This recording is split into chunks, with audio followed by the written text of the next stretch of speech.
Hello అండి, అందరికీ నమస్కారం. Welcome back to our channel. Healthy food తినాలి, మిల్లెట్స్ తినాలి అని అనుకొని అబ్బా ఇప్పుడు అవేం తింటాంలే, అన్నం అలవాటు అయిపోయింది కదా, అవి తినలేము అని బ్యాక్ స్టెప్ వేసే వాళ్ళ కోసము ఈ రెసిపీ అండి.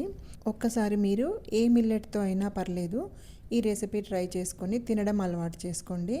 ముందు ఇలా తినడం అలవాటు చేసుకున్నారంటే ఆటోమేటిక్గా రెగ్యులర్గా మీరే కంప్లీట్గా ఓన్లీ మిల్లెట్స్తో తినడానికి ట్రై చేయగలుగుతారు. మీ బాడీని అలా మీరు అలవాటు చేయగలుగుతారు. సో ఒక్కసారి ఇలాగ ట్రై చేయండి. నేను సామలతో పొంగల్ చేశాను. సామల ప్లేస్లో వేరే ఏ మిల్లెట్ అయినా సరే వాడుకోవచ్చు. సో ఇప్పుడైతే ఇది సామల పొంగల్ ఎలా చేసుకోవాలో చూసేద్దాము. ఇక్కడ నేను 1 కప్పు సామలు తీసుకుంటున్నాను. మనకి ఏ మిల్లెట్ అయినా సరే కొంచెం డస్ట్ అనేది ఎక్కువగా ఉంటుంది కాబట్టి ఎక్కువసార్లు కడగాలి. ఇక్కడ చూసారు కదా, నేను ఫస్ట్ టైం కడిగినప్పుడు నీళ్ళు ఎంత మురికిగా వచ్చాయో ఈ నీళ్ళన్నీ తెల్లగా వచ్చేంత వరకు కడుక్కోవాలి. ఒక 5 నుంచి 6 సార్లు అయినా కడగాలి. ఇక నేనైతే శుభ్రంగా కడిగి తీసుకొచ్చాను. ఇప్పుడు మంచి నీళ్లు పోసి 8 గంటల పాటు నానబెట్టుకుంటున్నాను. కనీసం 6 గంటలైనా సరే నానబెట్టుకోవాలి. ఇప్పుడైతే పొంగల్ చేసుకోవడానికి గంట ముందుగా నేను అరకప్పు పెసరపప్పు తీసుకొని వేయించుకుంటున్నాను.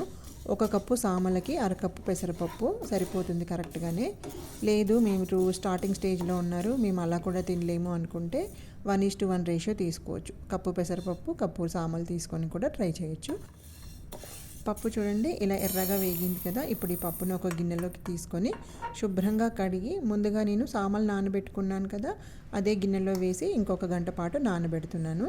ఇప్పుడు సామలు పప్పు 2 కలిపి ఇంకొక గంట పాటు నానిపోతాయి. సో పప్పు కూడా శుభ్రంగా నాని చక్కగా ఉడుకుతుంది. అలాగే మనకి పప్పు సామలు ఇలా నానబెట్టుకోవడం వలన కూడా డైజెషన్ కూడా ఈజీగా అవుతుంది. అలాగే న్యూట్రియంట్స్ కూడా ఈజీగా అబ్జర్వ్ అవుతాయి. ఈ పప్పు కూడా వేసి నానబెట్టిన 1 గంట తర్వాత ఇప్పుడు వాటిలో ఉండే నీళ్ళన్నీ తీసేసి ఒక కుక్కర్లోకి తీసుకుంటున్నాను. ఇప్పుడు దీంట్లోకి మనం ఏ కప్పుతో అయితే సామలు తీసుకున్నామో ఆ కప్పుతో 6 కప్పులు నీళ్లు తీసుకోవాలి. ఇక్కడైతే దీంట్లో 2 కప్పులు నీళ్లు పడతాయి, అందుకని చెప్పి నేను దీంతో 3 సార్లు నీళ్లు పోస్తున్నాను. మొత్తంగా అయితే 6 కప్పులు. ఉడికిన తర్వాత అయినా సరే మనకు కావాల్సిన కన్సిస్టెన్సీని బట్టి ఇంకా కొన్ని వేడి నీళ్ళు కూడా పోసి కలుపుకోవచ్చు. ఇప్పుడు ఒక 1/2 టీ స్పూన్ మిరియాలు, 1/2 టీ స్పూన్ జీలకర్ర దంచి చక్కగా పొడి చేసుకొని ఇప్పుడు మనం కుక్కర్లో నీళ్లు పోసి పెట్టుకున్నాం కదా రెడీగా, దాంట్లో వేసుకోవాలి. అలాగే ఒక 2 ఇంచుల అల్లం కూడా చిన్న చిన్న ముక్కలుగా కట్ చేసి వేసుకొని 1/2 టీ స్పూన్ పసుపు కూడా వేసుకొని మూత పెట్టేసి స్టవ్ మీద పెట్టి 4 విజిల్స్ వచ్చేంత వరకు ఉడికించుకోవాలి. 4 విజిల్స్ వచ్చాక స్టవ్ ఆఫ్ చేసేసి కుక్కర్ ప్రెషర్ అంతా పోయేంత వరకు ఆగి తర్వాత ఓపెన్ చేసి చూసుకున్నామంటే చూడండి మనకి సామలు పప్పు అనేటివి మెత్తగా ఉడికిపోయాయి అన్నమాట. ఇప్పుడు ఇక్కడ చూస్తున్నారు కదా కన్సిస్టెన్సీ, మనకి ఇలా ఉంటే ఓకే అనుకుంటే ఇంకేం నీళ్ళు ఏమి కలపక్కర్లేదు. లేదు ఇంకా లూజ్గా కావాలి అనుకుంటే మాత్రం వేడి నీళ్ళు పోసి కలుపుకోవాలి. ఇప్పుడైతే నేను ఇంకొక కప్పు వేడి నీళ్ళు తీసుకొని కొద్దిగా నీళ్ళు పోసి కలుపుకుంటున్నాను. అలాగే మనం ఇక్కడ ఇంతవరకు ఉప్పు వేయలేదు కదా, ఇప్పుడు 1.5 టీ స్పూను ఉప్పు అయితే వేసుకుంటున్నాను. ఇది ఒకసారి అంతా బాగా కలిపేసి టేస్ట్ చూసుకొని కావాలంటే ఇంకా కొంచెం ఉప్పు వేసుకోవచ్చు. ఒకేసారి ఎక్కువైతే ఉప్పు వేయకండి. ఇప్పుడు ఇది కలుపుకుంటూ కన్సిస్టెన్సీ చూసుకుంటూ ఇంకా నీళ్లు కావాలి అంటే పోసి కలుపుకోవచ్చు.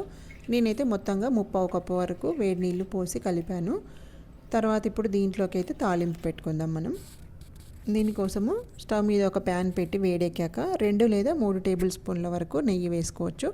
నెయ్యి ఎక్కువగా వేసుకుంటేనే పొంగల్ అనేది టేస్టీగా ఉంటుంది. నెయ్యి ఇష్టం లేని వాళ్ళు నూనె వేసుకోవచ్చు, లేదంటే సగం నెయ్యి సగం నూనె వేసి కూడా చేసుకోవచ్చు.